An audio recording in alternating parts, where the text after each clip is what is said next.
Hey, what's going on, everybody? My name is Corey, better known as the Seaman, and I want to welcome you to another edition of the Seaman's Cinema Sit-Down. Now, we got Oscar noms about a week or so ago. Seaman threw out his predictions to everybody. Got a lot of it right, and for the most part agreed with most of what the Academy picked. There was a little chatter in the background with no female directors, not a lot of diversity in the nominees, a lot of white folks. People kind of bringing up the Oscar's so white kind of again, and I won't lie, I really didn't make a lot of noise about Oscar snubs, when it would have been very just to be yelling from the rooftops for a movie like Us, from directing. Jordan Peele does a phenomenal job. The movie is great, and one of the best female performances of the year comes from Lupita Nyong'o in that movie. But it came out, so early in the year, I didn't think it was a huge snub or something that was a big detractor. Oh man, I'd be pissed at the Oscars. How'd that not get in? And there were others, right? J-Lo, Awkwafina. But for the most part, I was in line with what the Oscars did. Had I seen this movie before those nominations came out, I might have been yelling a little bit louder, because I really don't know how nobody was talking about this movie or how this movie gets overlooked. And granted, a year that's very, very, very strong, right? The biggest thing I was upset about was that the Academy didn't use all 10 nominations for Best Picture when you had more than 10 films worthy of winning Best Picture. Probably would have been the year to do it. There were so many great films. For this movie and some of these performances to be overlooked, specifically Rob Morgan, who I honestly think could beat Brad Pitt in Best Supporting, but also Jamie Foxx, Michael B. Jordan, the writing and directing, Destin Daniel Cretton certainly would have been worthy of talking about as well, because this is a tremendous, and not just a tremendous movie, but a tremendously powerful movie based on a true story. About a black defense lawyer who goes down to the deep south, down to Alabama to try to help, death row, inmates that, never really got fair representation. And by the end of the day, man, helped overturn a lot of these death sentences. And this thing is just flat out so good. I walked out of the movie, I was like, what, did this movie come out in a chance to be in the run for the awards this year? Because how did it get overlooked? And it did. It came out on Christmas Day, limited release, much like 1917.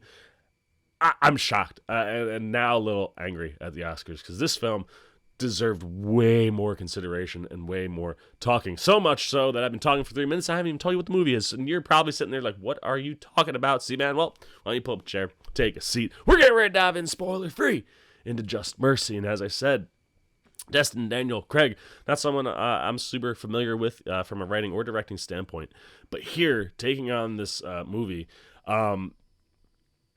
just does a phenomenal job. It's a real slow kind of build. Early on in the movie, a lot of the first act, I was like, Michael B. Jordan's solid, Jamie Foxx is solid here, everything that's being delivered is solid, but at that point, I could understand maybe why nobody was talking about this movie. But then, like I said, Rob Morgan starts getting scenes. And around the time that he gets two big scenes, he's got one pretty emotionally moving sequence that leads to another emotionally moving sequence. And from that point forward, everybody is on fire in this movie. It's like Rob Morgan shows up, knocks it out of the park. I mean, I'm telling you, this performance is so powerful. I mean, the tears that were streaming down my face as we watched Herbert Richardson's portion of the story, and the delivery from Rob Morgan is so spectacular. I literally think if there was anybody that could have beat Brad Pitt, and that could beat Brad Pitt at the Oscars, I don't think it's likely. I think Brad Pitt's a slam dunk, even if Rob Morgan was nominated. But if there was somebody that I was like, that guy, if he won it, I wouldn't have been shocked.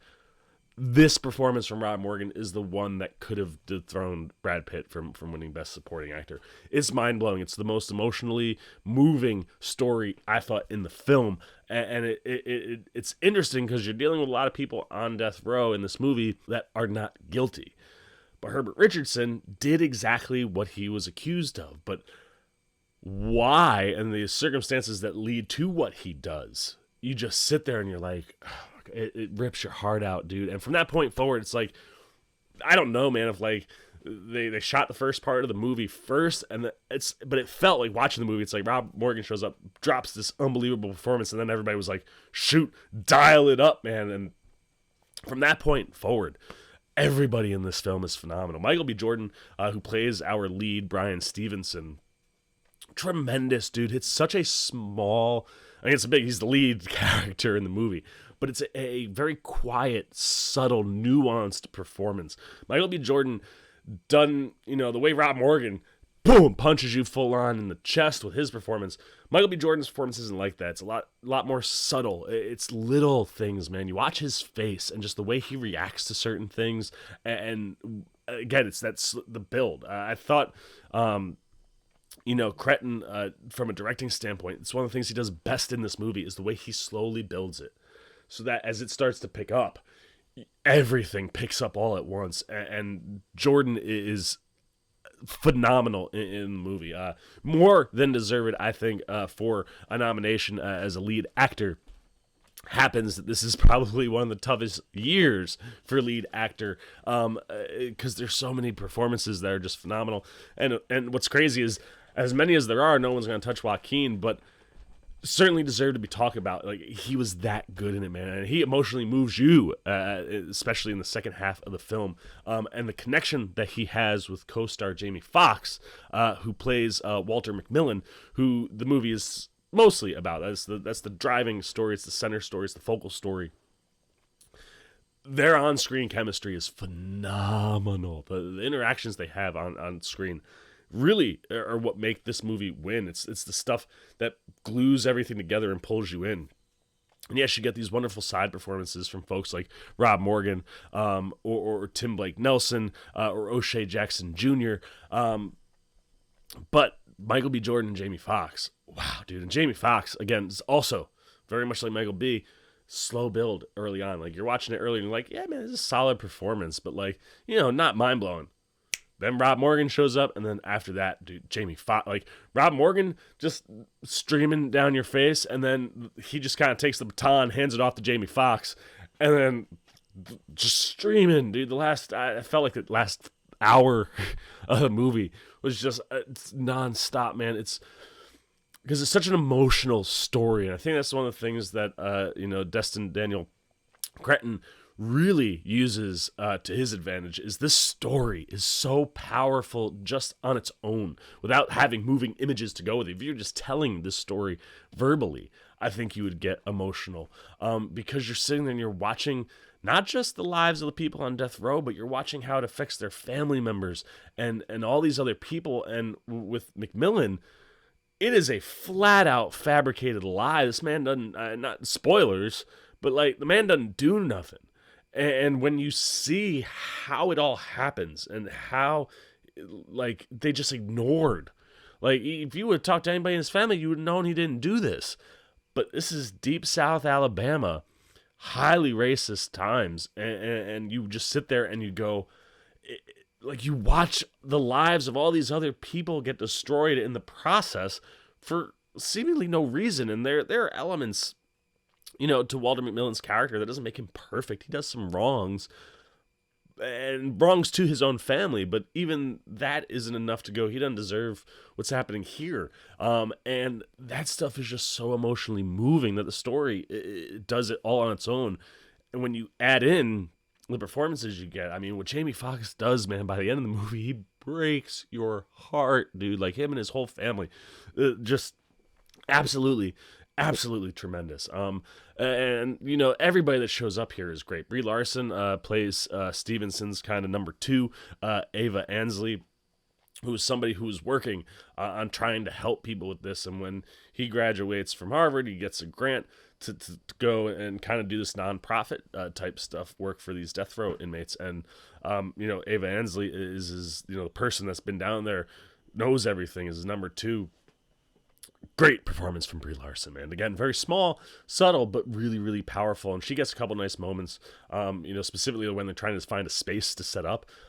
That's where a lot of her main story stuff comes in. But her interactions with Jordan are great. She's really, really solid. Tim Blake Nelson, pops in here.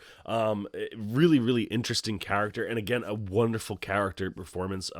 What he does is Ralph Myers is just, it's so moving. Again, something else, like these aren't great people, and Nelson, is kind of like the linchpin into why McMillan gets sent to death row in the first place. And the way he delivers and how his story kind of is actually revealed to us.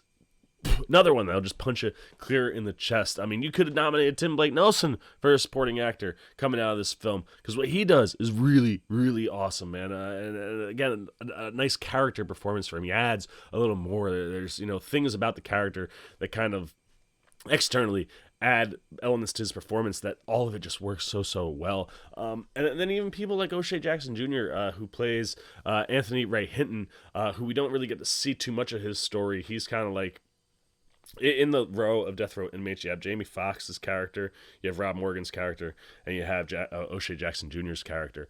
They're kind of all in one line together, so they have a lot of back and forth there. While we don't follow Hinton's story, we do get the update on what happened to Hinton's story at the end of the movie, which again is something that just punches you in the chest by the end of the film, and you're like, damn, man, like everybody in this movie is gonna make me cry tonight. But even in the small role that Jackson Jr. has here, he's wonderful. He helps add to that camaraderie of the folks, at least in this prison, at this time and what was going on, especially in this story. Just kind of adds more glue to like a family element to the people in death row. And there is really some absolutely wonderful stuff when you look at the family element of the people that are on death row, man. There is stuff that happens in the movie with those people.